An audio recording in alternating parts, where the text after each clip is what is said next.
തിരുവചനം തിരുവചനം.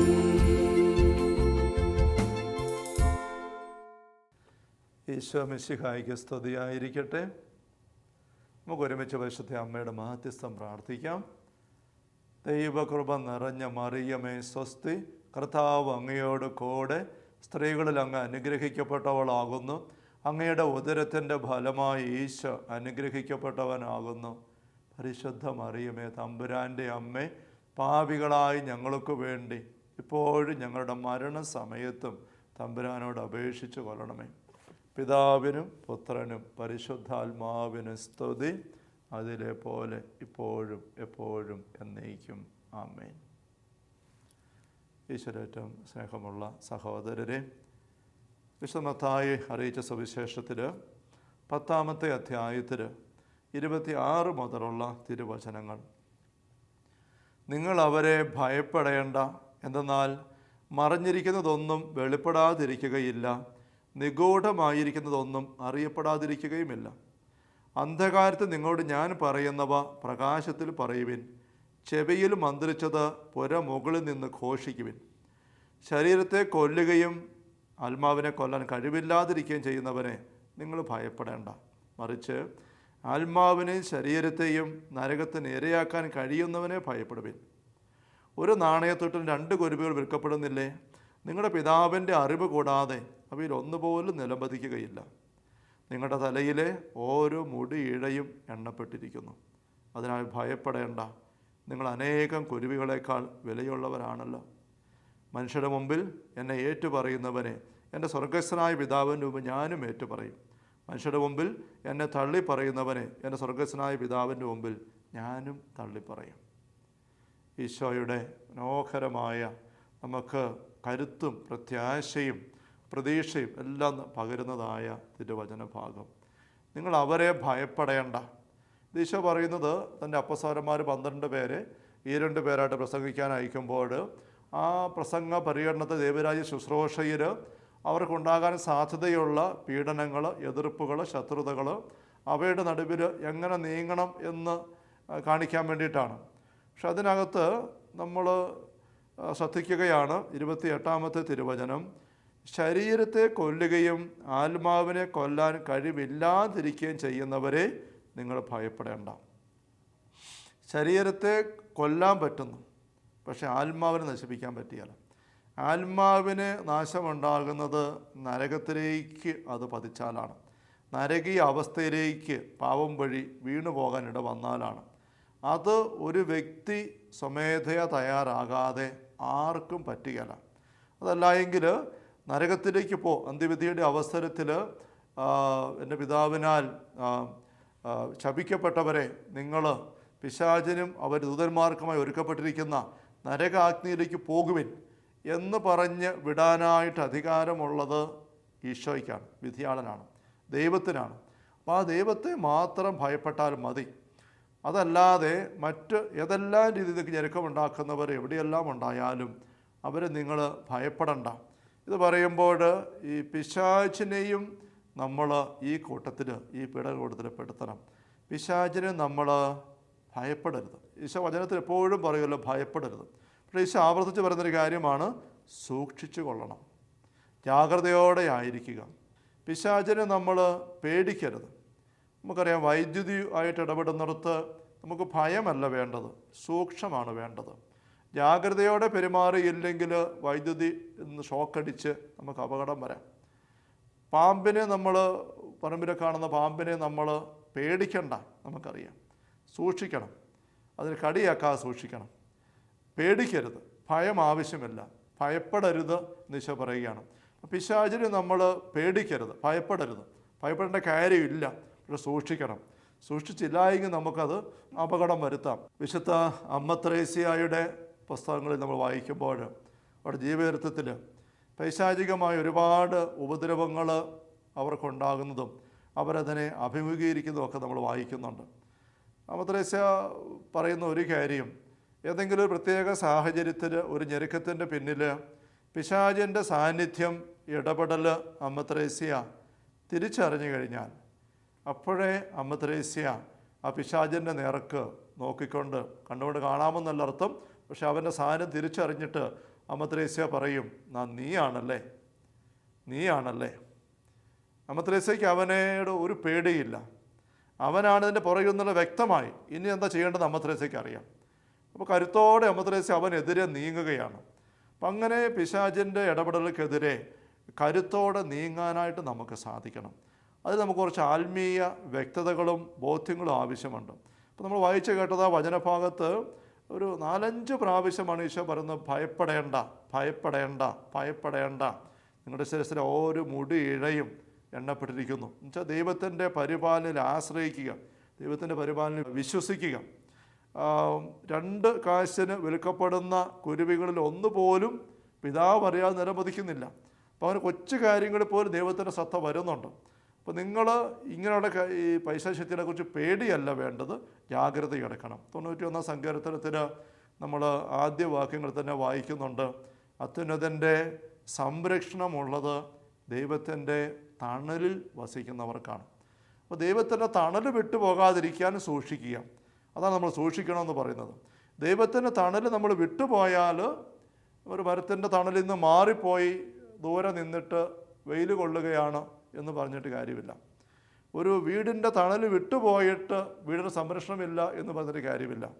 സുഹൃത്തപത്രൻ അപ്പൻ്റെ വീട്ടിൽ നിന്ന് ഇറങ്ങിപ്പോയിട്ട് അന്യനാട്ടിൽ ചെന്ന് അവസാനം പന്നിക്കൂട്ടി കിടന്ന് പഞ്ഞം കിടക്കുന്നു, പന്നിയുടെ തട്ടും നാറ്റവും ഏറ്റ് വിഷമിക്കുന്നു എന്ന് പരാതിപ്പെടുന്ന കാര്യമില്ല. അവിടെ ഒരു സുബോധം ഉണ്ടായപ്പോൾ അവനത് തിരിച്ചു വന്ന് അപ്പൻ്റെ ഈ സ്നേഹത്തണലിലേക്ക് അവൻ കയറി വരികയാണ്. അപ്പോൾ അവൻ സംരക്ഷണം കിട്ടുകയാണ്. അവിടെ താമസിക്കുമ്പോൾ അവന് പേടിക്കേണ്ട ആവശ്യമില്ല, ഒരു കുറവും വരികയില്ല. സിറോ മലബാർ കുർബാനയിൽ ലേഖനം വായിക്കുന്നതിന് മുമ്പുള്ള പ്രാർത്ഥന നമ്മൾ ചൊല്ലുന്നുണ്ടല്ലോ, സർവജ്ഞനായ ഭരണകർത്താവും തൻ്റെ ഭവനത്തിൽ വസിക്കുന്നവരുടെ വിസ്മയനീയനായ പരിപാലകനും. അപ്പോൾ സർവജ്ഞനായ ഭരണകർത്താവാണ് അവിടുന്ന്. പക്ഷെ അവിടുത്തെ ഭരണ സംരക്ഷണം നമുക്ക് കിട്ടുന്നത് അവിടുത്തെ ഭവനത്തിൽ വസിക്കുമ്പോഴാണ്.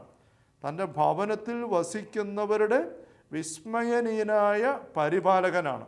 വിസ്മയം ജനിപ്പിക്കത്തക്ക രീതിയിൽ അവിടെ നമ്മളെ സംരക്ഷിക്കും. നമ്മൾ അവിടുത്തെ തണൽ വിട്ടു പോകരുത്, ഭവനത്തിൻ്റെ സംരക്ഷണ ഏരിയ വിട്ട് നമ്മൾ പോകരുത്. ഇതിനാണ് നമ്മൾ സൂക്ഷിക്കേണ്ടത്. ആ ജാഗ്രത നമ്മൾ എടുത്താൽ നമ്മൾ സകല പൈശാചിക ഉപദ്രവങ്ങൾക്കും അപ്പുറം നമുക്ക് ചവിട്ടിക്കയറി പോകാനായിട്ട് സാധിക്കും. ലൂക്കാ 10:19 ഈശോ പറയുന്ന വചനം നമുക്കറിയാമല്ലോ, ഇതാ പാമ്പുകളുടെയും തേളുകളുടെയും ശത്രുവിൻ്റെ സകല ശക്തികളുടെയും മീതെ ചവിട്ടി നടക്കാൻ നിങ്ങൾക്ക് ഞാൻ അധികാരം തന്നിരിക്കുന്നു, ഒന്നും നിങ്ങളെ ഉപദ്രവിക്കുകയില്ല. ആ ഒരു വചനത്തിൽ എത്ര ഉറപ്പിച്ചാണ്. ഇത് പറഞ്ഞാൽ ഒരു റിസർവേഷനും ഇല്ലാതെ അൺകണ്ടീഷണലായിട്ടാണ് ഈശോ നമുക്ക് സംരക്ഷണ ഉറപ്പ് നൽകുന്നത്. പാമ്പുകളുടെയും തേളുകളുടെയും ശത്രുവിൻ്റെ സകല ശക്തികളുടെ മീതെ ചവിട്ടി നടക്കാൻ. അപ്പോൾ ശത്രുവിൻ്റെ സകല ശക്തികൾ, കുറേ ശക്തികളെന്നല്ല, കുറേ അപകടകൾക്കടികളെന്നല്ല, ശത്രുവിൻ്റെ സകല ശക്തികളുടെ മീതെ ചവിട്ടി നടക്കാൻ നിങ്ങൾക്ക് ഞാൻ അധികാരം തന്നിരിക്കുന്നു, ഒന്നും നിങ്ങളെ ഉപദ്രവിക്കുകയില്ല. അപ്പോൾ സകല ശക്തികളെ ചവിട്ടി നടക്കാം, ഒന്നും നിങ്ങളെ ഉപദ്രവിക്കുകയില്ല. ഇത് ഈശോയാണ് പറയുന്നത്. ഈ ഒരു വചനത്തിൻ്റെ കരുത്ത്, ഇത് ഈശോ തൻ്റെ സുവിശേഷത്തിലൂടെ നമുക്ക് നൽകുന്ന വലിയ കരുത്തിൻ്റെ വ്യക്തമായ ശക്തമായ ഒരു നമ്മൾ വെളിപ്പെടുത്തലിൻ്റെ ഒരു വചനമാണ്. ലൂക്കാ 10:19 നമുക്കറിയാം. അപ്പം അതിൻ്റെ ഒരു കരുത്ത്, സംരക്ഷണത്തിൻ്റെ ഒരു പ്രത്യാശയും നിറവും നമുക്ക് ഓരോരുത്തർക്കും ആവശ്യമാണ്. അപ്പം ഇങ്ങനെ നമ്മൾ നീങ്ങുമ്പോൾ നമ്മൾ പൈശക്തികളെ ചുമ്മാ അവഗണിക്കണമെന്നല്ല അർത്ഥം. ഒന്നുമല്ല, ഒരു കോഴ്സിനും വേണ്ട, എന്തെങ്കിലും ആയിക്കോട്ടെ, അതേപോലെ ചിന്തിക്കുകയോ വേണ്ട.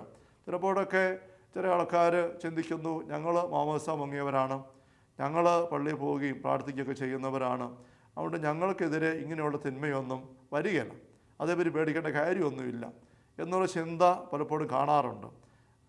അത് ശരിയാണ് ആ ചിന്ത. പക്ഷേ നമ്മൾ ഈ പറയുന്നത് പോലെ തമ്പുരാൻ്റെ തണലിൽ തന്നെയാണോ ജീവിക്കുന്നത് എന്ന് നമ്മൾ കൃത്യമായിട്ട് പരിശോധിക്കേണ്ടതായിട്ടുണ്ട്. ഈശോയുടെ ഒപ്പം നടന്ന യൂദാസ്കറിയാത്ത ഉള്ളുകൊണ്ട് ഈശോയുടെ ചേരാതെ നടന്നു കഴിഞ്ഞപ്പം സംഭവിച്ചെന്താണ് നമുക്കറിയാം. ബാഹ്യമായിട്ട് നോക്കുമ്പം ഈശോയുടെ ചുറ്റുമുണ്ട്, ചേർന്നുണ്ട്, 3 വർഷമായിട്ട് അങ്ങ് നടക്കുകയാണ്. പക്ഷെ ഉള്ളുകൊണ്ട് ഈശോ പങ്കുവെക്കുന്ന വചനത്തിൻ്റെ കരുത്തെടുക്കുന്നില്ല, ഈശോയ്ക്ക് തന്നെ ജീവിതം തുറന്നു കൊടുക്കുന്നില്ല, കൂടെ നടക്കുന്നുണ്ട്, പക്ഷേ ഉള്ളുകൊണ്ടില്ല. അങ്ങനെയുള്ള നടപ്പ് അദ്ദേഹത്തിന് സഹായമായിട്ട് ഭവിച്ചില്ല. വിശുദ്ധ ഗ്രന്ഥത്തിലും നമ്മൾ ചിന്തിച്ചിട്ടുണ്ട്, നമുക്കറിയാം. നമ്മൾ കാണുന്ന ചില പൈശാചിക ആവാസമുള്ള വ്യക്തികൾ പതിവായിട്ട് പ്രാർത്ഥനയ്ക്ക് വന്നിരുന്നവരാണ്. മർക്കോസിന്റെ സുവിശേഷം 1-ാം അധ്യായത്തിൽ 21 മുതലുള്ള വാക്യങ്ങൾ നമ്മൾ കാണുന്ന ഒരു കഫർനാമിലെ സിനഗോഗിൽ ഈശോ സാബത്ത് ദിവസം ഒരു അശുദ്ധാത്മാവുള്ള മനുഷ്യനെ സഹായിക്കുന്നു. അവന് ഈശോ വിളിച്ചെന്ന് പഠിപ്പിക്കുമ്പോൾ ആ അശുദ്ധാത്മാവ് അലറി വിളിക്കുകയാണ്. അതിൻ്റെ കോണ്ടക്സ്റ്റ് വെച്ച് ചിന്തിക്കുമ്പോൾ നമുക്ക് കാണാൻ പറ്റുന്നത് പതിവായിട്ട് സാബത്ത് തോറും സിനഗോഗിൽ പ്രാർത്ഥിക്കാൻ എത്തിയിരുന്ന ചിട്ടയോടെ ജീവിക്കുന്ന ഒരു യഹൂദ വിശ്വാസിയാണ്. നമ്മുടെ വാക്കുകൾ പറഞ്ഞാൽ എല്ലാ ഞായറാഴ്ചയും പതിവായിട്ട് കൃത്യമായിട്ട് പള്ളിയിലെത്തി കുർബാന സംബന്ധിക്കുന്ന ഒരു ക്രൈസ്തവ വിശ്വാസി എന്ന പോലെ. പക്ഷെ എന്നിട്ടും ആ യഹൂദ വിശ്വാസിയിൽ പൈശാചിക സാന്നിധ്യം ഈ ചിട്ടയ്ക്കും സിനഗോഗിൽ വരവിനും പ്രാർത്ഥനയ്ക്കെല്ലാം ഒപ്പം നിലനിന്നിരുന്നു. അത് നമ്മൾ ശ്രദ്ധിക്കണം. ലൂക്ക 13-നും സമാനമായ രംഗം നമ്മൾ കാണുന്നുണ്ട്. കൂനിയായ സ്ത്രീ, 18 വർഷമായിട്ട് കൂനി, അവരുടെ ബന്ധനാവസ്ഥയുടെ പുറകിൽ പിശാചിൻ്റെ സാന്നിധ്യം ഈശോ പറയുന്നുണ്ട്. അവളും സാബത്ത് ദിവസം പ്രാർത്ഥിക്കാനായിട്ട് സിനഗോഗിൽ എത്തിയ വ്യക്തിയാണ്. ഈശോ അന്ന് അവളവിടെ എത്തിയപ്പോൾ യാദൃച്ഛികമായിട്ട് അല്ലെങ്കിൽ ദൈവത്തിൻ്റെ പരിപാലനയിൽ ഈശോ അവിടെ എത്തി. അതുകൊണ്ട് ഈശോ അവളിലെ ഈ ബന്ധനം തിരിച്ചറിഞ്ഞ് അവൾക്ക് വിടുതൽ കൊടുക്കുകയാണ്. അപ്പം അതിന് നാളുകൾക്ക് മുമ്പിൽ നാളുകളായിട്ട് അവൾ പതിവായിട്ട് സിനഗോഗിൽ സാബത്ത് തോറും വന്നിരുന്ന് പ്രാർത്ഥിക്കുന്ന വ്യക്തി തന്നെയാണ്. എന്നിട്ട് അവൾക്ക് ഈ ഒരു സാന്നിധ്യം തിരിച്ചറിയാനോ വിടുതലെടുക്കാൻ സാധിച്ചിരുന്നില്ല. അതുകൊണ്ട് നമ്മൾ ചില റൊട്ടീൻ രീതിയിൽ പലപ്പോഴും യാന്ത്രികമായിട്ട് പോകുന്നുണ്ട്. നമ്മുടെ ഞായറാഴ്ച ആചരണങ്ങളും പ്രാർത്ഥനാ ചിട്ടകളും ഒക്കെ വന്നു കയറി കുർബാന കണ്ടു, അല്ലെ കുമ്പസാരം പലപ്പോഴും ഒക്കെ ചെയ്തു. ജീവിതത്തിൻ്റെ ആഴത്തിലേക്ക് ഇറങ്ങാതെ, വിശ്വാസത്തിൻ്റെ ആഴത്തിലേക്ക് ജീവിതം കൊടുക്കാതെ, വിശുദ്ധീകരണം ഉള്ളറിഞ്ഞെടുക്കാതെ ഒക്കെ നമ്മൾ നീങ്ങുമ്പം മാമസം മുങ്ങിയയാളാണ്, പള്ളി പോകുന്നയാളാണ്, ക്രൈസ്തവനാണ്, അതുകൊണ്ട് എനിക്കൊന്നും പേടിക്കാനില്ല എന്നുള്ള ഒരു ചിന്ത ചിലപ്പോൾ അത് വിജയിച്ചെന്ന് വരില്ല എന്ന് അനേക അനുഭവങ്ങളും ഇപ്പോൾ സൂചിപ്പിച്ച വചനഭാഗങ്ങളും ഒക്കെ നമുക്ക് ചൂണ്ടിക്കാണിച്ച് തരുന്നുണ്ട്. അതുകൊണ്ട് അങ്ങനത്തെ ലാഘവ മനോഭാവം എടുക്കാനായിട്ട് പാടില്ല. നമ്മൾ ഈശോയോട് ചേർന്ന് നീങ്ങണം, തണലിൽ വിട്ടു പോകാതെ അവിടുത്തെ ഭവനത്തിൽ വസിക്കുന്ന ഉറപ്പാക്കണം. ആ അവസ്ഥയിൽ ഈ ലൂക്ക 10-19 സംരക്ഷണം നമുക്കുള്ളതാണ്. ശത്രുവിൻ്റെ സകല ശക്തിയിൽ ചവിട്ടി നടക്കാൻ അധികാരം തന്നിരിക്കുന്നു. ഒന്നും നിങ്ങളെ ഉപദ്രവിക്കുകയില്ല. പിശാചിൻ്റെ ഉപദ്രവങ്ങൾ ഒരുപാട് വരും. അത് നമ്മളെ ഉപദ്രവിക്കാതെ നമുക്ക് മറികടന്ന് പോകണം. നമ്മുടെ പ്രിയപ്പെട്ട വിശുദ്ധയായ ഒല്ലൂരത്തെ എബ്രാസ്യാമ്മയുടെ പുസ്തകം നമുക്ക് പരിചയമുള്ളതാണ്. എബ്രാസ്യാമ്മ തൻ്റെ ആത്മീയ കാര്യങ്ങൾ പങ്കുവെച്ചതിൻ്റെ ആത്മീയ പിതാവായ ജോൺ മേനാച്ചേരി ബിഷപ്പിന് എഴുതിയ കത്തുകൾ 79 പുസ്തകമായിട്ട് പ്രസിദ്ധീകരിച്ചിരിക്കുന്നത്. എബ്രാസ്യാമ്മയുടെ ജീവിതത്തിൽ ഒരുപാട് ആത്മീയ അനുഭവങ്ങൾ ഉണ്ടായിരുന്നു. നമുക്കറിയാം, ഒത്തിരി അതിസ്വാഭാവിക സ്പിരിച്വൽ എക്സ്പീരിയൻസസ്, ഈശോയുടെ ദർശനം, സാന്നിധ്യം, പരിശുദ്ധ അമ്മ കടന്നു വരുന്നത്, അമ്മയുമായിട്ട് അനേക മണിക്കൂറുകൾ, അനേക ദിവസങ്ങൾ എബ്രാസ്യാമ്മ തൻ്റെ മുറിയിൽ ആ സാന്നിധ്യം അനുഭവിച്ച് ചെലവഴിക്കുന്നുണ്ട്. മാലാഖമാരുടെ സാന്നിധ്യം, സഹായം വളരെ ഭൗതികമായ രീതിയിൽ പോലും എബ്രാസ്യാമ്മയ്ക്ക് കിട്ടുന്ന എബ്രാസ്യാമ്മ പങ്കുവെക്കുന്നുണ്ട്. അനേക വിശുദ്ധരുടെ സാന്നിധ്യം എബ്രാസ്യാമ്മയ്ക്ക് കിട്ടുന്നുണ്ട്, സഹായം കിട്ടുന്നുണ്ട്. ശുദ്ധികരാത്മാക്കൾ അനേകർ പ്രാർത്ഥന വെച്ച് വരുന്ന അനുഭവങ്ങൾ ഒത്തിരി പങ്കുവെക്കുന്നുണ്ട്. ഇതിൻ്റെ എല്ലാം ഒപ്പം നമ്മൾ കാണുന്ന ഒരു അനുഭവം, ഒരു തലം ഈ പൈശാചിക ഉപദ്രവങ്ങളുടേതാണ്. എബ്രാസ്യാമ്മയുടെ ജീവിതത്തിൽ ആത്മീയ അനുഭവങ്ങൾ ഇതുപോലെ ദർശനപരമായിട്ടും അനുഭവപരമായിട്ടും ഒക്കെ തിരിച്ചറിയാവുന്ന പോലെ ടഞ്ചിബിളായിട്ട് ഉണ്ടായിരുന്നപ്പോൾ, ഒരു വശത്ത് ഈശോയുടെയും മാതാവിൻ്റെയും വിശുദ്ധരുടെയും മലാഖമാരുടെയും ശുദ്ധികരാത്മാക്കളുടെയൊക്കെ സാന്നിധ്യം തിരിച്ചറിയുന്നു, അനുഭവിക്കുന്നു. മറുവശത്ത് ഈ പൈശാചികമായ ഇടപെടലും അതുപോലെ തന്നെ തിരിച്ചറിഞ്ഞിരുന്നു. അതിനെതിരെ എബ്രാസ്യാമ്മ നിലകൊണ്ടിരുന്നു. അപ്പം നമ്മുടെയൊക്കെ ജീവിതത്തിൽ ഈശോ നമ്മുടെ കൂടെയുണ്ട്. എബ്രാസ്യാമ്മയുടെ കൂടെ ഈശോ വക്കല്ല ചെല്ലുകയും കൂടെ ആയിരിക്കുകയും ഒക്കെ ചെയ്യുന്നവർ തന്നെ ഈശോ നമ്മുടെ കൂടെയുണ്ട്. പരിശുദ്ധ അമ്മ നമ്മുടെയൊക്കെ പക്കൽ എന്തുമാത്രം വരുന്നുണ്ട്, നമ്മളെ സഹായിക്കാൻ വേണ്ടി ഒപ്പം നിൽക്കുന്നുണ്ട്. മാലാഖമാരുടെ സഹായം നമുക്ക് എന്തുമാത്രം കിട്ടുന്നുണ്ട്. ഇതൊക്കെ പക്ഷെ നമ്മൾ ഒരുപക്ഷെ എബ്രാസ്യാമ്മ കണ്ടതുപോലെ ദർശനങ്ങളൊന്നും കാണുന്നില്ല എന്നേ ഉള്ളൂ. ഇതൊക്കെ അവിടെ ഉണ്ട്. ചിലപ്പോഴൊക്കെ നമ്മളത് തിരിച്ചറിയുന്നുണ്ടാവും പല ആൾക്കാരും. ദർശനം ഇല്ലെങ്കിൽ പോലും അനുഭവത്തിൽ ഈശോ ഇവിടെയുണ്ട്, ഇതെന്നെ ഈശോ താങ്ങിയതാണ്, അത് തിരിച്ചറിയുന്നുണ്ടാവും. അപ്പം ഈ അനുഭവങ്ങളെല്ലാം എബ്രാസ്യാമ്മ കാണുന്ന പോലെ കൃത്യമായിട്ട് കാണുന്നില്ലെങ്കിലും ഉണ്ട് എന്ന് പറഞ്ഞവർ തന്നെ എബ്രാസ്യാമ്മ അനുഭവിച്ചതും കണ്ടതും ബോധ്യപ്പെട്ടതുമായ പൈശാചിക സാന്നിധ്യങ്ങളും ഉപദ്രവങ്ങളും അങ്ങനൊരു വശവും നമ്മുടെ പക്കലും നമ്മുടെ ചുറ്റിലുമൊക്കെ ഉണ്ടാകുന്നുണ്ട്. പിശാചികളുടെ സാന്നിധ്യം, ഇടപെടലും അത് നമ്മൾ കാണുന്നില്ല, അല്ലെ അറിയുന്നില്ല, അതുകൊണ്ടത് ഇല്ല എന്ന് വിചാരിക്കരുത്. എബ്രാസ്യാമ്മയുടെ കത്തുകളിൽ നിന്നും ഒരു സംഭവം ഇവിടെ ഞാനൊന്ന് ശ്രദ്ധയ്ക്ക് കൊണ്ടുവരികയാണ്. ഇത് 30-ാമത്തെ നമ്പർ ആയിട്ടുള്ള കത്തിൽ എഴുതിയിരിക്കുന്ന ഒരു വിവരണമാണ്. ഇന്ന് 19-ാം തീയതി ഫെബ്രുവരി 1904 ഫെബ്രുവരി 19-ാം തീയതി എഴുതുകയാണ്. ഇന്ന് പ്രിയ പിതാവ് ഇവിടെ നിന്ന് ഇറങ്ങിയപ്പോൾ തുടങ്ങി ഒരിക്കലും വിടാതെ അധിക മനുഷ്യത്തോടും വളരെ ദുഷ്ടതയോടും കൂടെ തുടങ്ങിയിരിക്കുന്നു. പിശാചിൻ്റെ ഉദരത്തെക്കുറിച്ചാണ്. ഇപ്പോൾ അല്പം മാറിയിട്ടുണ്ട്, എങ്കിലും ഇവിടെയുണ്ട്. പിശാചിൻ്റെ സാന്നിധ്യം അവിടെ ഉണ്ട്. എൻ്റെ പിതാവേ, ഞാൻ നിൽക്കുന്ന സ്ഥലങ്ങളിൽ ഇടി ശക്തിയായിട്ട് വെട്ടുകയും അതോടെ സഹിക്കരുതാത്ത തീ ഇവിടെ ഈ ക്ഷണം നമുക്ക് കൊല്ലണം എന്ന് പറഞ്ഞുകൊണ്ട് കത്തിക്കുകയും ചെയ്യുന്നു. ഇനി ഒരിക്കലും നമ്മുടെ കണ്ണിൽ കാണുവാൻ ഇടവരുത്തരുത് ഇവളെ. പ്രസവം എഴുതുമ്പോൾ പഴയ ഭാഷ എഴുതുന്നത്, ഈ ദുഷ്ടത്തി കാരണം ഞങ്ങൾക്കൊന്നും ചെയ്യാൻ പാടില്ല. നിൻ്റെ പിതാവ് വരുമ്പോഴേക്കും എന്തെല്ലാം നീ ഓതി കൊടുക്കുന്നത്. ഞങ്ങളെ ഇതെല്ലാം ചെയ്തിട്ടും ഇത്ര സാരമില്ലാതെ നീ കാരണം പിതാവും നിന്ദിക്കുകയും ദുഷിക്കുകയും ചെയ്യുന്നല്ലോടി. നിന്നെ കൊന്നാലും നീ ചാകുന്നില്ലല്ലോ. ഇനി നീ മിണ്ടുന്നതിനെയും ഓതി കൊടുക്കുന്നതിനെയും ഒന്ന് കാണണം. ഇപ്പോൾ നമുക്ക് കൊല്ലാം എന്ന് പറഞ്ഞുകൊണ്ട് സഹിക്കരുതാത്ത അലർച്ചയോടും കഠിന തീയോടും കൂടി പെട്ടെന്ന് തന്നെ പിടിച്ചു. നല്ല മൂർച്ചയുള്ള കുന്തം പോലെ സാധനം കൊണ്ട് എന്നെ കുത്തിമറിച്ചിട്ട് കഴുത്തിൽ നഖമാസകലവും ഓരോരുത്തരുടെ അരിശം പോലെയും ഇഷ്ടം പോലെയും ഇടുക്കുകയും കുത്തുകയും ചെയ്തിരുന്നതിൻ്റെ ഇടയിൽ ഇതിന് വെണ്ണം കൂടെ പറഞ്ഞിരുന്നു, നീ വെളുക്കുമ്പോൾ തന്നെ പള്ളിയിലേക്ക് തിന്നാൻ പോകുമോ എന്ന് ചോദിച്ചു. കുർബാന സ്വീകരിക്കാൻ പോകുന്നതിനെക്കുറിച്ചാണ് എന്ന് ചോദിച്ച് വായു നിറച്ച് കല്ലിട്ട് ഇടിക്കുകയും കുത്തുകയും ചെയ്തു. പിതാവേ, ഇത് ഞാൻ ശുദ്ധ കുർബാന കൈക്കൊള്ളുന്നതിനെക്കുറിച്ചാകുന്നു. ദുഷ്ടത്തി നിൻ്റെ പിതാവ് വരുമ്പോൾ ഓതി കൊടുക്കുമോ? എനിക്ക് പുണ്യമില്ല, ഞാൻ പാപിയെന്ന് പറഞ്ഞ് ഓടി നടന്ന ഓരോ കൂട്ടങ്ങൾ നീ ഇനി ചെയ്യുമോ എന്നും മറ്റും പറഞ്ഞ് ശക്തിയായി ഇടിക്കുകയും കുത്തുകയും എൻ്റെ കാലിന്മേൽ കറുകറനെ വെട്ടുകയും അങ്ങോട്ടും ഇങ്ങോട്ടും വലിക്കുകയും എടുത്തു പൊക്കി എറുകയും മറ്റും ചെയ്തിരുന്നു. പണ്ടാരെ, എന്താ നീ മിണ്ടാത്തത്? ചത്തുപോന്ന് ചോദിച്ചു. ഓരോ അതിക്രമം ചെയ്യുന്നതിൻ്റെ ഇടയ്ക്ക് എൻ്റെ പിതാവേ, എൻ്റെ ചുണ്ട് അല്പം ഇളകുവാൻ ഇട വന്നു. എന്നുവെച്ചാൽ എനിക്ക് പ്രാർത്ഥിക്കാൻ സാധിച്ചു, അതിൻ്റെ നിമിഷം കിട്ടി എന്ന് എബ്രാസ്യം പറയുകയാണ്. അപ്പോഴേക്കും എബ്രാസ്യം പറയുകയാണ്, ഇതാണ് നമ്മൾ ശ്രദ്ധിക്കേണ്ടത്. മറ്റ് വിവരണങ്ങളൊക്കെ ഒരു പേഴ്സണൽ ഇൻഫെസ്റ്റേഷൻ എന്ന് പറഞ്ഞ് പിശാചിൻ്റെ അസാധാരണമായ ഇടപെടലുകളിൽ വരുന്ന ഒരു പ്രവൃത്തിയുടെ രംഗങ്ങളാണിതെല്ലാം. എബ്രാസ്യമ്മയുടെ ജീവിതത്തിൽ മാത്രമല്ല മറ്റനേക വിശുദ്ധ ജീവിതത്തിൽ കാണാൻ നമുക്ക് സാധിക്കും. ഇപ്പോൾ ഇവിടെ നമ്മൾ ശ്രദ്ധിക്കുന്നത് എബ്രാസ്യാമ്മ എങ്ങനെയാണ് ഈ പൈശാചികമായ അസാധാരണമായ ഈ ആക്രമണങ്ങളെ, പീഡകളെ എങ്ങനെ കൈകാര്യം ചെയ്തു. അപ്പോൾ തൻ്റെ അധരം തുറന്ന് എബ്രാസ്യം പറയുകയാണ്, ഈശോ മിശിഹായുടെയും മറിയത്തിൻ്റെയും നാമത്തിൽ നിങ്ങളോട് ഞാൻ പറയുന്നു, നിങ്ങൾ പറയുന്ന പോലെ വലിയ ദുഷ്ടത്തെയും പ്രാക്കപ്പെട്ടവളും എല്ലാം കൊണ്ട് ഇതിനേക്കാൾ വലിയ ദുഷ്ടതയും ഞെരുക്കവും സഹിക്കേണ്ടുന്നവൾ ഞാനായിരിക്കുന്നു. ഇത് ഒന്നാമത്തെ ഒരു ടെക്നിക്കാണ് എബ്രാസ്യം പിശാചിനെതിരെ ഉപയോഗിക്കുന്നത്. നമുക്ക് കണ്ടുപിടിക്കാനുള്ളത് എന്താണത്? എളിമ. നമ്മുടെ എളിമ, നമ്മുടെ ഇല്ലായ്മ, നമ്മുടെ പാപാവസ്ഥ, അത് എളിമയോടെ നമ്മൾ അംഗീകരിക്കുക. ഞാൻ പാപിയാണ്, ഞാൻ ബലഹീനയാണ്, എന്നിൽ കഴിവൊന്നും വിലമെടുക്കൊന്നുമില്ല. നമ്മൾ സിറമലബാർ കുർബാന ചെല്ലുന്ന പോലെ, കർത്താവേ, ഞങ്ങൾ അയോഗ്യരാണ്, ഞങ്ങൾ തീർത്തും അയോഗ്യരാണ്, എങ്കിലും ഈ വിശുദ്ധമായ ദിവരഹസ്യങ്ങളിലേക്ക് അങ്ങയുടെ കാരുണ്യം ഞങ്ങളെ അടുപ്പിക്കുന്നു. അപ്പം നമ്മുടെ എളിമ നമ്മൾ വിട്ടുപോകരുത്. പശത്തെ അമ്മ മനോഹരമായിട്ട് പറയുന്നത് നമുക്കറിയാം. കർത്താവ് തൻ്റെ ദാസിയുടെ താഴ്മയെ കടാക്ഷിച്ചു. ദൈവം എളിമയുള്ളവരെ സംരക്ഷിക്കും, ഉയർത്തും, അവരെ ചേർത്ത് പിടിക്കും, അഹങ്കാരികളെ ചെതറിക്കും. പത്രോസ് അപ്പോസ്തലൻ്റെ ഉപദേശത്തിൽ നമ്മൾ വായിക്കുന്നുണ്ട്, നിങ്ങൾ ദൈവത്തിൻ്റെ ശക്തമായ കരങ്ങൾക്ക് കീഴിൽ താഴ്മയോടെ നിൽക്കുക.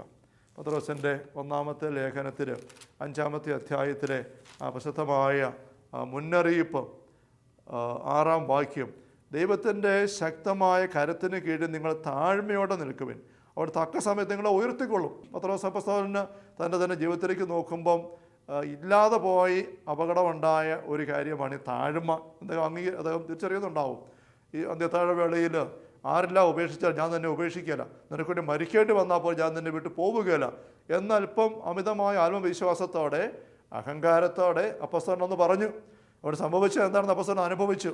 അപ്പോസ്തലന് പ്രലോഭനമുണ്ടായപ്പോൾ തീ കായുന്നിടത്ത് ഈശോയെ തള്ളിപ്പറഞ്ഞ് വീണുപോയി, ദയനീയമായിട്ട് പരാജയപ്പെട്ടു. അതുകൊണ്ടും കൂടെ അപ്പോസ്തലൻ പറയുന്നത്, ദൈവത്തിൻ്റെ ശക്തമായ കരുത്തിൻ്റെ കീഴിൽ നിങ്ങൾ താഴ്മയോടെ നിൽക്കുക, അവിടെ തക്ക സമയത്ത് നിങ്ങളെ ഉയർത്തിക്കൊള്ളും. നിങ്ങളുടെ ഉത്കണ്ഠകളെല്ലാം അവിടുത്തെ ഏൽപ്പിക്കുക. അവിടെ നിങ്ങളുടെ അടുത്തുള്ള ശ്രദ്ധാലുവാണ്, നിങ്ങൾ ഭയപ്പെടണ്ട. അപ്പോൾ ഈ താഴ്മയുടെ മനോഭാവം ഇവിടെ നമ്മൾ എബ്രാസ്യമേ കാണുകയാണ്.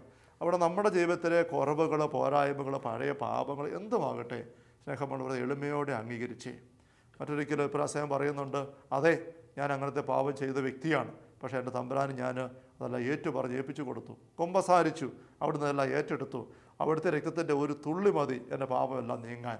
അപ്പോൾ നമ്മളുടെ ജീവിതത്തിൻ്റെ സകല പാപങ്ങളെക്കുറിച്ച് വീഴ്ചകളെക്കുറിച്ച് ഈ എളിമയുടെ മനോഭാവം ദൈവത്തിൽ ചേർന്ന് നിൽക്കാനുള്ളത്.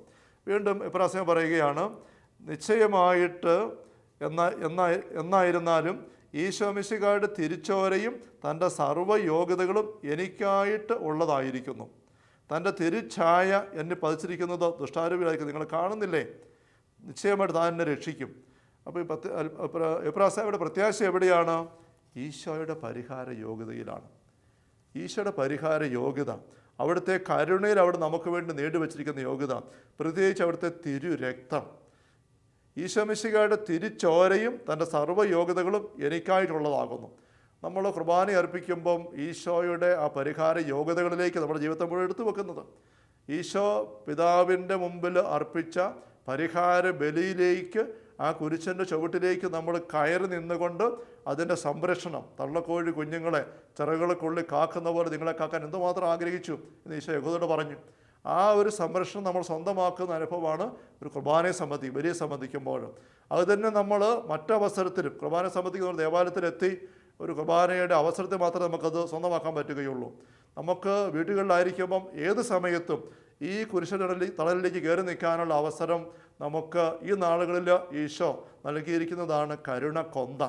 നിത്യപിതാവേ, എൻ്റെയും ലോകം മുഴുവൻ്റെയും സകല പാപങ്ങൾക്കും പരിഹാരമായി എന്ന് പറഞ്ഞുകൊണ്ട് ഈശോയുടെ പരിഹാര യോഗ്യതകളെ പിതാവിൻ്റെ പക്കലേക്ക് ഉയർത്തിക്കൊണ്ട് നമ്മൾ നിൽക്കുമ്പോൾ ഈശോയുടെ തിരുരക്തത്തിൻ്റെയും തിരുശരീരത്തിൻ്റെയും എല്ലാ യോഗ്യതകളുടെയും തണലിലേക്ക് നമ്മളതിനെ കയറ്റി വെക്കുകയാണ്.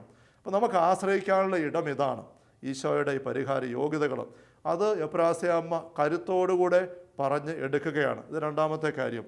വീണ്ടും എബ്രാസ്യം പറയുകയാണ്, എൻ്റെ അമ്മയായ മറിയം നിങ്ങളുടെ തലയെ തകർത്തവളായിരിക്കുന്നു. എൻ്റെ അമ്മയായ മറിയം നിങ്ങളുടെ തലയെ തകർത്തവളായിരിക്കുന്നു. നിങ്ങളുടെ തല തകർത്ത മറിയത്തിൻ്റെ സഹായത്താൽ എനിക്കൊരു പേടിയുമില്ല. പരിശുദ്ധ അമ്മയുടെ സാന്നിധ്യവും സഹായവും പിശാചുകൾക്കെതിരെ വളരെ ശക്തമാണ്. റോമാരൂപതയുടെ എക്സോസിസ്റ്റായിരുന്ന ഗബ്രിയേലി അമ്മോർത്തച്ഛൻ തൻ്റെ പുസ്തകത്തിൽ പൈശാചക്തികൾക്കെതിരെയുള്ള പോരാട്ടം നമുക്ക് സഹായമായിട്ട് വരേണ്ട കാര്യങ്ങളെപ്പറ്റി എണ്ണി പറയുമ്പോൾ ഒന്നാമത് പറയുന്നത് മാതാവിൻ്റെ സാന്നിധ്യമാണ്, മാതാവിൻ്റെ സഹായമാണ്. പരിശുദ്ധ അമ്മയുടെ സഹായം നമ്മൾ വിളിച്ച് പ്രാർത്ഥിക്കുക ജപമാല ചൊല്ലിക്കൊണ്ട്. പദ്രബിയ വിശുദ്ധൻ്റെ പക്കൽ ഒത്തിരി പിശാചബാധിതർ വിടുതൽ പ്രാപിച്ചിരുന്നു. അത് കണ്ട ഒരു പെൺകുട്ടി അദ്ദേഹത്തോടേക്ക് ചോദിക്കുന്നുണ്ട്, പിതാവേ, അങ്ങയിൽ എങ്ങനെയാണ് ഇത്ര ശക്തി പ്രകടമാകുന്നത്? ഇതുപോലെ പിശാചുകളെ കീഴ്പ്പെടുത്താൻ അങ്ങേക്ക് എങ്ങനെയാണ് സാധിക്കുക? അപ്പോൾ അദ്ദേഹം ഒരു പുഞ്ചിരിയോടെ അവിടെ പറയുന്നുണ്ട്, എനിക്കൊരു വലിയ ആയുധമുണ്ട് മോളെ. എന്താണ് ആ ആയുധം? തൻ്റെ ബെൽറ്റിൽ തൂക്കിയിട്ടിരിക്കുന്ന കൊന്ത എടുത്ത് കാണിച്ചിട്ട് അദ്ദേഹം പറയുകയാണ്, ഇതാണ് എൻ്റെ ആയുധം. ജപമാല ചൊല്ലി അമ്മയുടെ കൈ പിടിക്കുക. ഒരു ദിവസം 40 കൊന്ത വരെ പദ്രബിയോ ചൊല്ലിയിരുന്നുവെന്ന് അദ്ദേഹത്തിൻ്റെ ജീവചരിത്രത്തിൽ പറയുന്നു. നമുക്ക് അവിശ്വസനീയമായിട്ട് തോന്നും, ഒരു ദിവസം 40 കൊന്ത വരെയൊക്കെ എന്ന് വെച്ചാൽ അമ്മയുടെ കൈ വിടാതെ പിടിക്കുക. ജപമാലയോടുള്ള വലിയ ബന്ധം. നമ്മൾ മരിച്ച് ശവപ്പെട്ടി കിടക്കുമ്പോഴും നമ്മുടെ രീതി അനുസരിച്ച് നമ്മുടെ കയ്യിൽ ജപമാല ചുറ്റിക്കെട്ടി വെക്കും. അതിപ്പോൾ തന്നെ നമുക്ക് കയ്യിൽ ചേർത്ത് പിടിക്കാൻ സാധിക്കട്ടെ, അമ്മയുടെ സാന്നിധ്യം. ഇതാണ് മൂന്നാമതായിട്ട് എബ്രാസമ്മ അടിവരയിട്ട് പറയുന്നത്. നാലാമത്തെ കാര്യം എബ്രാസമ്മ പറയാണ്, ഞാൻ പതിവായി ചെയ്തു വരുന്ന പുണ്യപ്രവൃത്തികളെല്ലാം തൻ്റെ സഹായത്താൽ കുറേ കൂടെ അധികം ചെയ്യുന്നതിന് ഉറച്ചിരിക്കുന്നു. അപ്പോൾ എബ്രാസമ്മ പതിവായിട്ട് ചെയ്യുന്ന ഓരോ പുണ്യപ്രവൃത്തികളുണ്ട്. ജപമാല നമ്മൾ പറഞ്ഞു, ഒപ്പം മറ്റു പ്രാർത്ഥനകൾ, ചില ചിട്ടകൾ, നോയമ്പുകൾ, കുർബാനയെ സംബന്ധിക്കൽ, കുമ്പസാരം, ഭക്തവായന, ഇങ്ങനെയുള്ള പതിവായി ചെയ്യുന്ന ഭക്തകൃത്യങ്ങൾ നമ്മുടെ ഭാഗത്ത് നിന്ന് ചെയ്യേണ്ട പരിശ്രമത്തിൻ്റെ ഭാഗമാണ്. അതെല്ലാം ഞാൻ ഇനിയും ഉറപ്പായിട്ട് ചെയ്യും എന്ന് എബ്രാസമ്മ ഇവിടെ വ്യക്തമാക്കി പറയുകയാണ്. വീണ്ടും മിശിഹായുടെ സ്ഥാനപതിയായിരിക്കുന്ന മേൽപ്പട്ടക്കാരോട് എല്ലാം വിവരമായി ഇനിയും ബോധിപ്പിക്കും. സഭയിലൂടെ ദൈവം നൽകുന്ന സംരക്ഷണം, ഇടയനും ആടുകളും, ഇടയനില്ലാത്ത ആടുകളെ പോലെ പരിഭ്രാന്തരും നിസ്സഹായരുമായുള്ള ജനക്കൂട്ടത്തെ കണ്ടപ്പം ഈശോയ്ക്ക് സഹതാപം തോന്നുന്നത് മത്തായി 9:35 വരെ വായിക്കുന്നത് നമ്മൾ കാണുന്നുണ്ട്. ഇടയനില്ലാത്ത ആടുകൾ നിസ്സഹായരും പരിഭ്രാന്തരുമാണ്. നമ്മൾ ഇടയനുള്ളവരായിട്ട് ജീവിക്കാനാണ് സഭയിലൂടെ ദൈവം ക്രമീകരിച്ചിരിക്കുന്നത്. ഇവിടെ നമുക്ക് എല്ലാവർക്കും സഭയിലെ പൗരോഹിത്യം വരെയുള്ള സംരക്ഷണം അവകാശപ്പെട്ടതാണ്, അത് ആവശ്യമുള്ളതാണ്. ഇവിടെ എബ്രാസ്യമ്മ കരുത്തരെ പിടിച്ചു നിൽക്കുന്നത് ഈ മേൽപ്പട്ടക്കാരൻ്റെ ഈ സംരക്ഷണ തണലിൽ ചേർന്ന് നിന്നുകൊണ്ടാണ്. എബ്രാസ്യം പറയുകയാണ്, ഞാൻ ഇനിയും എല്ലാ കാര്യങ്ങളും എൻ്റെ പിതാവിനോട്, ആത്മീയ പിതാവിനോട്, കുമ്പസാരക്കാരനോട് തുറന്ന് പറയും. എല്ലാം വിവരമായി ഇനിയും ബോധിപ്പിക്കും. ഇത് നമ്മൾ ചിട്ടയോടെ എടുക്കണം. കുമ്പസാരക്കൂട്ടിൽ നമ്മുടെ കുമ്പസാരക്കാരൻ അച്ഛൻ്റെ പക്കൽ, വികാരിച്ചൻ്റെ പക്കൽ, ആത്മീയ പോരാട്ടത്തിൻ്റെ എല്ലാ തരങ്ങളും തുറന്ന് പറഞ്ഞ് മുന്നോട്ട് നീങ്ങുമ്പോൾ പിശാചിന് അവിടെ അവസരം ഉണ്ടാകാൻ ഇടവരികയില്ല. വീണ്ടും ഒരു കാര്യം കൂടി എപ്രാസ്യപ്പെട്ട് ചേർത്ത് പറയുന്നത് നമുക്ക് ശ്രദ്ധിക്കാനായിട്ടുണ്ട്. നിങ്ങൾക്ക് എന്നെ കൊല്ലുവാൻ അനുവാദമുണ്ടെങ്കിൽ ചെയ്തുകൊള്ളുവിൻ. നിങ്ങൾക്ക് എന്നെ കൊല്ലുവാൻ അനുവാദമുണ്ടെങ്കിൽ ചെയ്തുകൊള്ളുവിൻ. വീണ്ടും പറയുകയാണ്, എനിക്ക് നല്ല ശരണമുണ്ട്. ഇതൊന്നുകൂടി ഞാൻ പേടിക്കുകയില്ല. എനിക്ക് നല്ല ശരണമുണ്ട്. ദൈവത്തിലുള്ള പ്രത്യാശ.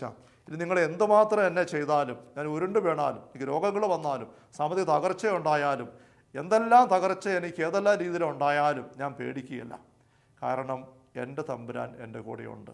ഇനി അവിടുന്ന് അനുഭവിച്ചിട്ട് നിങ്ങൾ എന്നെ കൊല്ലുകയാണെങ്കിൽ കൊന്നുകൊള്ളുക, നരകത്തിലേക്ക് വിടാൻ നിങ്ങൾക്ക് എന്നെ പറ്റിയല്ല. അവിടെ ഞാൻ അവിടുന്ന് പ്രത്യാശ വെക്കും. ഈ ഒരു ശരണം പ്രശ്നം പറയാണ്, എനിക്ക് നല്ല ശരണമുണ്ട്. അപ്പോൾ ഇവിടെ ഒരു 5-6 കാര്യങ്ങൾ എബ്രാസ്യാമ്മ ഇങ്ങനെ തന്നെ പോരാട്ടത്തിൽ ഉപയോഗിക്കുകയാണ്. ഒന്ന്, എളിമ, താഴ്മ, നമ്മുടെ ബലക്കുറവും കുറവുകളും പോരായ്മയൊക്കെ അതേപടി അംഗീകരിക്കുക. നമ്മുടെ പാപത്തിൻ്റെ വീഴ്ചകളും പഴയ അനുഭവങ്ങളും അതേപടി സമ്മതിച്ച് അതെല്ലാം കുമ്പസാരത്തിൽ പറഞ്ഞിട്ടുണ്ട്. ഞാൻ അങ്ങനെയാണ്, പക്ഷേ എൻ്റെ കർത്താവിൻ്റെ തിരുരക്തം എനിക്ക് മതി. രണ്ടാമത്തേത്, അവിടുത്തെ തിരുരക്തത്തിൻ്റെ പരിഹാര യോഗ്യതകളിലേക്ക് നമ്മൾ തന്നെ ചേർത്ത് വെക്കുക. എപ്പോഴും നമ്മൾ പിടിക്കേണ്ടത് ഈശോയുടെ ബലിയിലേക്കാണ്, കുരിശിൻ്റെ ചുവട്ടിലേക്കാണ്. വിശുദ്ധ കുർബാനയെ സംബന്ധിക്കൽ, എണ്ണക്കൊന്തയിലൂടെ ചേർന്ന് നിൽക്കൽ. മൂന്നാമത്തെ സഹായം പ്രാസവടി എടുക്കുന്നത് പരിശുദ്ധ അമ്മയാണ്. എൻ്റെ അമ്മ, നിങ്ങളുടെ തലയെ തകർത്ത എൻ്റെ അമ്മ എനിക്ക് മതി. ആ അമ്മ എൻ്റെ കൂടെയുണ്ട്, ഞാൻ അമ്മയെ വിടുകയല്ല. ദേവമാല ചൊല്ലി അങ്ങനെ പ്രാർത്ഥിക്കുകയാണ്. നാലാമത്തെ കാര്യം എടുക്കുന്നത്, ഞാൻ ചെയ്യുന്ന പുണ്യ പ്രവൃത്തികൾ. നമ്മുടെയൊക്കെ ജീവിതത്തിൽ നാളുകളായിട്ട് കാലാകാലങ്ങളിൽ ബോധ്യപ്പെട്ട് നമ്മൾ ആരംഭിച്ചും ചെയ്തുകൊണ്ടിരിക്കുന്നതുമായ അനേക ഭക്തകൃത്യങ്ങളുണ്ട്, ചെറുതും വലുതും ഒക്കെ. അത് നമ്മളൊന്നും കളയരുത്. ഫിലിപ്പിയ ലേഖനത്തിൻ്റെ 3-ാമത്തെ അപ്പസ്വരം പറയും, നേടിയെടുത്തതിനെ മുറുകെ പിടിച്ചുകൊണ്ട് വേണം മുന്നേറാൻ. ഇതുവരെയുള്ള നമ്മുടെ ആത്മീയ പ്രാർത്ഥന ബോധ്യപ്പെടുത്ത ഒന്നും നമ്മൾ അവഗണിച്ച് കളയരുത്. അത് ഞാൻ കൂടുതലായിട്ട് ചെയ്യുമെന്ന് ഇപ്രാവശ്യം പറയുകയാണ്. അഞ്ചാമത്തെ കാര്യം, എൻ്റെ മേൽപ്പെട്ടക്കാരനോട് ഞാൻ എല്ലാ കാര്യവും പറയും. ദൈവം നമുക്ക് നൽകിയിരിക്കുന്ന മേൽപ്പെട്ടക്കാർ നമ്മുടെ വികാരിച്ചനാണ്, നമ്മുടെ ആത്മീയ പിതാവ്, കുമ്പസാരക്കാരൻ. അവിടെ പതിവായിട്ട് തുറന്ന് പറയണം. നമുക്ക് എല്ലാവർക്കും ഒരു കുമ്പസാരക്കാരൻ ആവശ്യമുണ്ട്. അവിടെ തുറന്ന് പറഞ്ഞ് വേണം നമ്മൾ മുന്നേറിട്ട് പോകാനായിട്ട്. വീണ്ടും അവസാനത്തെ കാര്യം, ശരണം. എന്തു വന്നാലും എനിക്ക് നല്ല ശരണമുണ്ട്, ഞാൻ പേടിക്കുകയില്ല. സ്നേഹമുള്ളവരെ, നമുക്കൊരു നിമിഷം തിരുസന്നിധിയിൽ പ്രാർത്ഥിക്കാം. കർത്താവായ ഈശോയെ, അങ്ങയുടെ അപ്പസ്തോലന്മാരെ ശുശ്രൂഷയ്ക്കായിട്ട് അയച്ചപ്പോൾ അങ്ങ് പറഞ്ഞല്ലോ, നിങ്ങൾ ആരെയും ഭയപ്പെടണ്ട, ഒന്നിനെയും പേടിക്കണ്ട. നിങ്ങളുടെ ശിരസ്സിലെ ഓരോ മുടി ഇഴ എണ്ണപ്പെട്ടിരിക്കുന്നു. 2 കാശിന് വിൽക്കപ്പെടുന്ന കുരുവികൾ ഒന്നുപോലും പിതാവ് അറിയാൻ നിലംപതിക്കുകയില്ല. നിങ്ങളെ കൊല്ലാൻ മാത്രം ഉപദ്രവിക്കുന്നവർ പോലും ഉണ്ടായേക്കാം. പക്ഷെ അവരെ നിങ്ങൾ പേടിക്കണ്ട. നരകത്തിലേക്ക് നിങ്ങളെ വിടാൻ അവർക്ക് ആർക്കും സാധിക്കുകയില്ല. ഈശോയെ, അങ്ങയുടെ വചനത്തിൻ്റെ കരുത്ത് ഞങ്ങൾക്ക് വലിയ പ്രത്യാശയും ധൈര്യവുമായിട്ട് നിറഞ്ഞു നിൽക്കട്ടെ. ലൂക്കാ 10:19 ഞങ്ങൾ വായിക്കുന്ന അങ്ങയുടെ മനോഹരമായ വചന വാഗ്ദാനം, പാമ്പുകളുടെയും തേളുകളുടെയും ശത്രുവിൻ്റെ സകല ശക്തികളുടെ മീതെ ചവിട്ടി നടക്കാൻ നിങ്ങൾക്കിന് അധികാരം തന്നിരിക്കുന്നു, ഒന്നും നിങ്ങളെ ഉപദ്രവിക്കുകയില്ല. കർത്താവായ ഈശോയെ, ഈ സമയം അങ്ങയുടെ തിരുവചനത്തിന് കാതോർത്ത് ആ വചനത്തിൻ്റെ വെളിച്ചം സ്വീകരിച്ച് ആ വെളിച്ചത്തിൻ്റെ പ്രത്യാശ മുന്നോട്ട് പോകാൻ ആഗ്രഹിച്ച് അങ്ങയുടെ കൃപയ്ക്ക് വേണ്ടി ഉള്ളു തുറന്ന് കാത്ത് ആയിരിക്കുന്ന ഈ മക്കൾ ഓരോരുത്തരുടെ മേൽ ഈശോയെ അങ്ങയുടെ കരം നീട്ടണമേ. അങ്ങയുടെ നാമത്തിൽ ഈ മക്കളുടെ മേൽ കരമുയർത്തിക്കിട്ട് ദാസൻ പ്രാർത്ഥിക്കുന്നു, ആശീർവദിക്കുന്നു. കർത്താവേ, അങ്ങയുടെ കൃപ മക്കളിലേക്ക് ഒഴുകി ഇറങ്ങട്ടെ ഈ സമയം തന്നെ. പരിശുദ്ധ കത്തോലിക്കാ സഭയിൽ കർത്താവായ ദൈവമേ, അങ്ങ് എളിയ ദാസന് കരിഞ്ഞു നൽകിയ ശുശ്രൂഷ പൗരോഗത്തിൻ്റെ അഭിഷേക അധികാരം അനുസരിച്ച് പലാരൂപതയുടെ വാഗമൺ മൗണ്ടനുഭവ ധ്യാന കേന്ദ്രത്തിലെ നിയമനാധികാരം അനുസരിച്ചും ഈശോയെ അങ്ങയുടെ കരുണാസ്പർശനത്തിനും കൃപാ നിറവിനുമായി കാത്തു നിൽക്കുന്ന ഈ മക്കളെ ഞാൻ ആശീർവദിക്കുന്നു. നമ്മുടെ കർത്താവ് യേശു മിശിഹായുടെ സമൃദ്ധമായ കൃപയും അനുഗ്രഹങ്ങളും പിതാവായ ദൈവത്തിൻ്റെ അവർണ്ണനീയമായ സ്നേഹവും പരിശുദ്ധാത്മാവായ ദൈവത്തിൻ്റെ നിരന്തരമായ സാന്നിധ്യവാസവും സ്നേഹമുള്ളവരെ നാം ഓരോരുത്തരോടും കൂടെ ഉണ്ടായിരിക്കട്ടെ, ഇപ്പോഴും എപ്പോഴും എന്നേക്കും. ആമേൻ. ഈശോ മിശിഹായ്ക്ക് സ്തുതിയായിരിക്കട്ടെ.